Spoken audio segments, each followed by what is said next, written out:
Ministra, gracias por estar en Noticias Caracol en pleno arranque de la COP16, que después de tanto trabajo, de tanta gestión, de tanto contacto, de tanto esfuerzo, pues ya es una realidad. Aquí en el Centro de Convenciones del Pacífico ya se realiza esta COP, que expliquémosles a los colombianos qué significa que Colombia sea hoy sede de esta Cumbre Mundial de Biodiversidad. Bueno, significa primero que un país del sur global y además uno de los países más diversos cultural y ecológicamente sea el anfitrión de la discusión más importante sobre el cuidado de la naturaleza y que pueda influir por estar esa convención en nuestro país y también desde nuestro país en América Latina en esas decisiones por tener ese anfitrionaje y poner un contexto político que ojalá empuje a que esas decisiones tengan gran relevancia para cumplir esas 23 metas que el mundo hace 2 años se propuso para conservar la naturaleza y protegerla y recuperarla de aquí al 2030. Ministra, usted habla de compromisos, usted habla de política. En términos prácticos, en términos reales y concretos, ¿qué acuerdos se pueden no solo alcanzar acá, sino revisar aquí? Que entiendo es lo más importante de esta COP16. Sí, claro. Recordarle a toda la ciudadanía que hace 2 años se aprobaron por consenso de todos los países 23 metas, y no son metas retóricas. Por ejemplo, poner bajo medidas de conservación ambiental 30% de toda el área superficial continental del mundo. ¿Qué es poner en protección ambiental?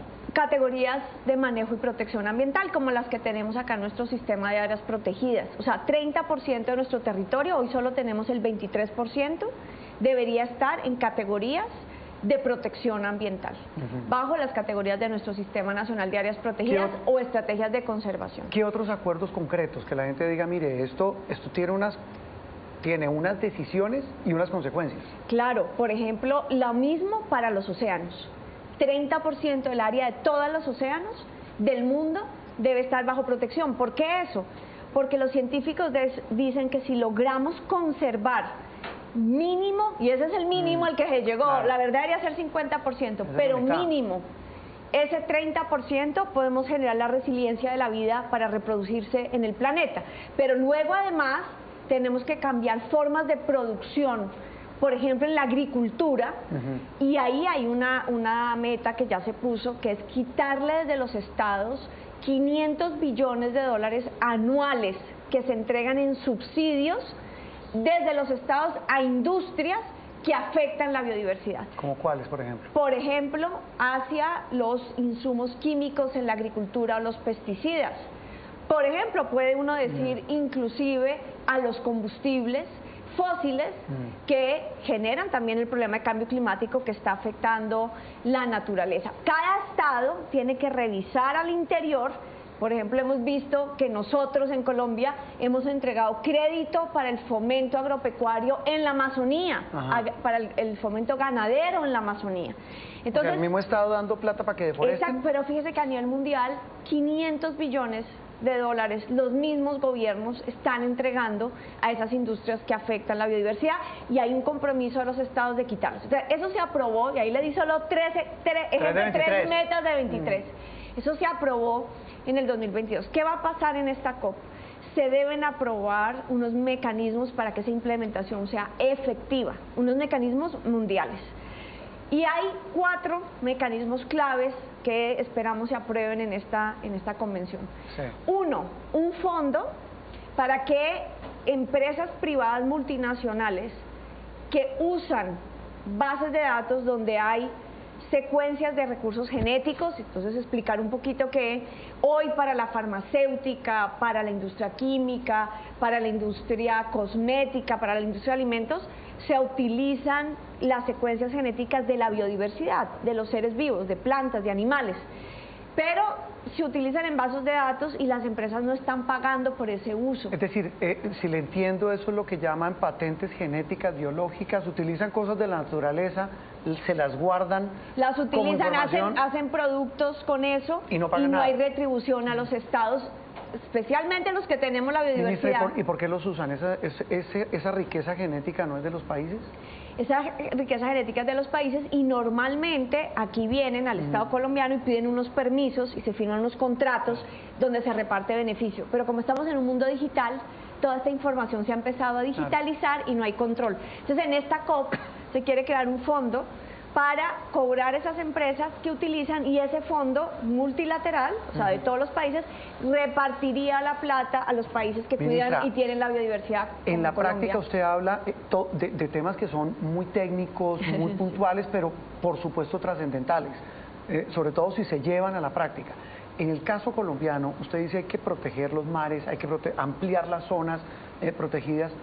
En un país tan grande, donde el Estado realmente, pues no es que haga una presencia, mire por ejemplo el Parque Nacional Chiribiquete, semejante tesoro, en medio de este problema tan grave de deforestación, de minería ilegal, de narcotráfico, y a los señores que lo cuidan los matan. ¿Cómo un Estado como el colombiano vuelve eso en la práctica algo real?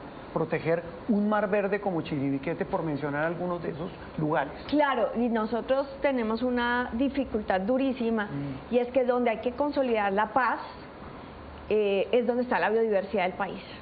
O sea, nosotros cuando decimos en esta COP16 paz con la naturaleza, nosotros estamos hablando muy interiormente de nuestro reto como país de consolidar la paz, porque allí es donde los territorios están tomados por actores ilícitos, especialmente economías ilícitas.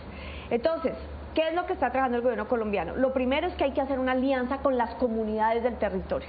Siempre hemos dicho, hay que llevar el Estado a esos territorios abandonados y excluidos, el Pacífico, la Amazonía, la Orinoquía. Pero creo que el presidente Petro ha puesto una concepción más fundamental. Dice, no, el Estado debe emerger de los territorios. ¿Cómo? No es llevar de Bogotá allá, entonces es crear las reglas de gobernanza con los actores. Por ejemplo, en la Amazonía hemos llegado a acuerdos con las comunidades campesinas que en el pasado han sido instrumentalizadas para esas economías ilícitas, para entregarles derechos territoriales sobre reservas de ley segunda, pero con el fin de que ellos trabajen con nosotros, el Estado, en la conservación, y que eso les dé beneficios económicos que les permita a comer. ellos. Es que es el problema, no solo comer, una economía próspera de la biodiversidad que recupere esa selva que hemos perdido, pero que al mismo tiempo genere una economía de la selva. Mire, el Instituto Sinchi de Colombia tiene 2.000 especies identificadas, de las cuales 150 podríamos aprovecharlas para industrias nuevas. Y en vez de hoy vale más una hectárea de bosque deforestada en ganadería que una hectárea de bosque bajo la cual en conservación, pero también uso sostenible, podamos generar insumos de valor agregado a nuevas industrias. Sí, eso es lo que llamamos la bioeconomía. Claro, y eso le iba a decir yo, si uno entiende esto, para un país que vive una carrera frenética por sobrevivir, entender que proteger el planeta también se puede volver algo rentable. Sí, es una oportunidad económica y social, pero tiene que ser bajo acuerdos de gobernanza. Esto no puede ser otra vez un extractivismo, en donde algunos con el conocimiento y la capacidad llegan, extraen del territorio, pero la gente del territorio es la que queda fregada. Ministra, esto todo, vuelvo y repito, es la parte teórica, política, estratégica de esta COP16, pero hay alrededor una cantidad de eventos espectaculares, académicos, culturales, sociales, que van a poner a Cali en la lupa del mundo.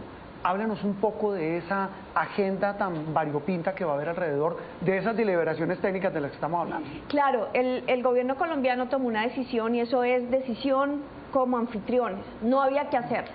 Podíamos supeditarnos a que vinieran las delegaciones a la negociación, y fuimos anfitriones de la COP, de crear un proceso participativo para que todos los sectores que están trabajando por la biodiversidad puedan ser parte de la discusión, desde las comunidades, el sector privado, el sector educativo. Entonces hicimos una agenda que ya tiene 1000 eventos durante las 2 semanas, que fueron propuestos por los mismos sectores y que el gobierno simplemente ayudó a curar y a organizar y articular logísticamente, etcétera. Y estos 1000 eventos realmente han generado una participación desde las regiones, desde los sectores muy importante, pero además hicimos 100 eventos pre-COP con organizaciones sociales capacitando y preparando a la gente para que venga a participar y tenga incidencia en la negociación. Esto lo hicimos con campesinos, con afrodescendientes, con indígenas, con mujeres, con juventudes, con alcaldes, con gobernadores, con el sector empresarial de Colombia articulado con el mundo. Así que van a haber unos foros estratégicos de estos sectores masivos, puede asistir la gente, los vamos a transmitir. De allí van a salir declaraciones, eso va a llegar aquí a la zona azul donde están los negociadores, a otros foros oficiales de Naciones Unidas, y a partir de ahí esperamos que esto cree un contexto político que permita a los estados tomar decisiones hacia adelante. Y en ese contexto también sabe que me ha llamado la atención, ministra, la cantidad de sabios que van a venir. Sí. Es decir, yo creo que puedo estar equivocado, pero yo nunca había visto en Colombia, en un lugar de Colombia, que se congregara tanto conocimiento de todas las áreas. Hay expertos, uno podría llamar premios Nobel de todo tipo, gente que sabe de hormigas, de hojas, de agua, de clima. Eso también se va a convertir casi que en un experimento vivo de intercambio de conocimiento. Me encanta esa palabra porque además un experimento vivo de intercambio de conocimiento biocultural. Claro. Y es muy bonito porque hay un sentido común de que es tan importante los saberes ancestrales de los pueblos indígenas, la experiencia de las comunidades que viven en la biodiversidad en directo contacto y hablando con ese conocimiento científico también tan importante. Vienen los centros de investigación y científicos más importantes del mundo, por ejemplo el Jardín Botánico de Nueva York, etcétera, van a estar acá. Entonces es una gran oportunidad para el país, para todos los sectores, pero también para el mundo de conectarse. Nosotros esperamos que salga algo que hemos llamado la Coalición Mundial Paz con la Naturaleza, que es esa simbiosis, así como tú lo describes, esa sinergia, que eso que vamos a vivir en Cali se vuelva una plataforma de acción permanente. Mundial. Sí. Eso en cuanto a sabiduría. Ya hablamos de política, pero hablemos del país en general. ¿Qué han podido percibir ustedes, ministra, en un país tan polarizado, en una sociedad tan dividida, en un país tan confundido y tan lleno de dificultades y de expectativas? ¿Qué significa para Colombia la COP16?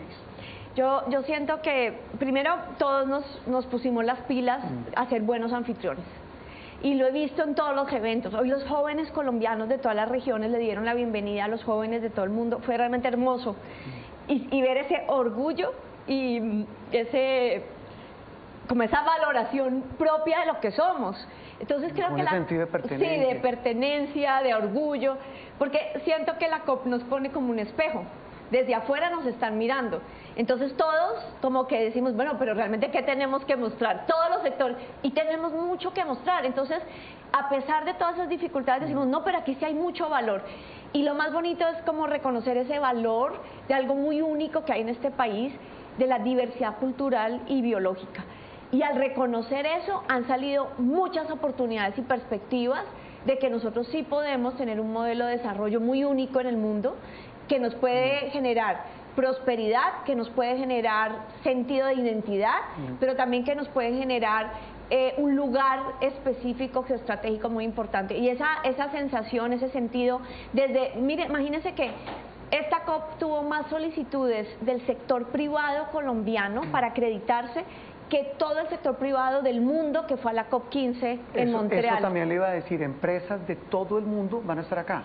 De todo el mundo van a estar acá, de Colombia, pero de toda Colombia, desde la economía popular hasta las empresas más grandes. No grandes, sino de todo. Todo el espectro del sector real de la economía. Todo el espectro de la economía, porque todo el mundo está haciendo algo.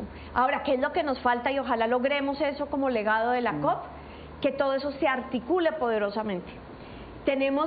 Yo veo en Colombia todos los pedacitos de una posible economía de la biodiversidad muy potente, pero están fragmentados, no tenemos norte estratégico, necesitamos conectarnos y ponernos ese propósito, a pesar de las diferencias democráticas, los conflictos, etcétera.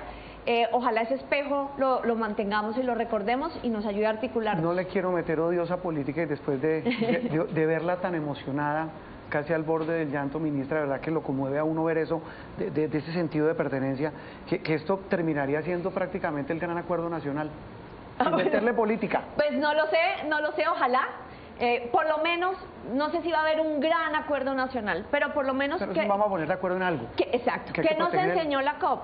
Que nosotros sí nos podemos organizar y ponernos de acuerdo en algo entre todos, y eso nos hace más grande a todos. Pues ministra, gracias, y esta es una de muchas charlas que seguramente tendremos en estas 2 semanas de cobertura en Noticias Caracol de la COP16. Le agradezco mucho por habernos acompañado en el arranque de esta cumbre. No, y a ustedes y a todos los medios de comunicación realmente mi más profundo agradecimiento, y del gobierno colombiano, porque todos se pusieron la 10 y ustedes con nosotros hemos generado una de las campañas de educación ambiental más importantes que ha tenido Colombia.